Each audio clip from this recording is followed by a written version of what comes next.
You're watching ABC4 News, celebrating 75 years. Welcome back. We continue opening up our film vaults as Utah's very first TV station, and we can only imagine how busy our newsroom was on one September Eve of 1963. So tonight, we look back at the big news of September 26th of that year, just one day short of 60 years ago. Our Craig Wirth is here in studio to tell us all about it. Oh, yes, Salt Lake City was cheering the arrival of John F. Kennedy to Utah. Now, thousands would crowd Main Street for a parade. Others would just stand out in front of the Hotel Utah just to see him come in the door, and more packed the Tabernacle to hear him speak. Oh, it was quite a moment in Salt Lake City, and it was quite a trip. You see, President Kennedy would take 5 days to see the West, to view a part of America, from small towns to parks to Salt Lake City. Wheat fields and places that he couldn't even fly in by jet. A landing and a warm greeting at Laramie, Wyoming. Billings, Montana. The crowd at the airport is large for a city of only 53,000. Arrival of the presidential plane at Great Falls, Montana. Where I saw him on that trip, he would speak at the high school that I would graduate from.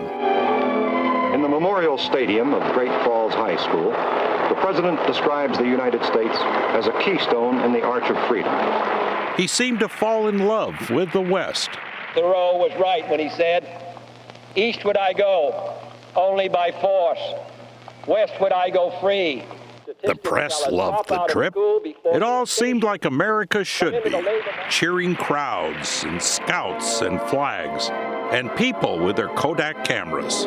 And then it was September 26th. He arrived in Salt Lake City.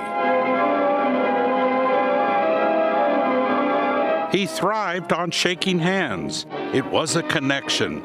It was the people of Utah and their president among them. And welcome to Salt Lake City. He would come in from the airport on North Temple, just like anyone else who came here at the time. Now the president then took a right turn and paraded through downtown Salt Lake City. Oh, this was the thrill most in the city were looking for. They lined the streets on both sides, all to get a glimpse of JFK. People lined up early for the evening parade. It was a time presidents really visited a place and not just rushed in for a political speech and left. This was the time to meet Salt Lake City. The speech would come 2 hours later. He'll deliver his message at the Mormon Tabernacle in Salt Lake City, an institution universally known for the music of its great choir.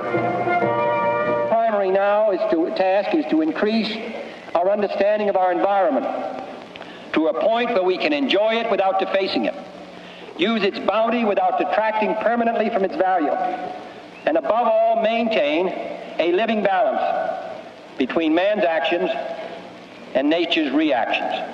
It was at Temple Square that the president spoke and the choir sang, and the Department of the Interior was so moved by all of this that they created a film about America the Beautiful and conservation.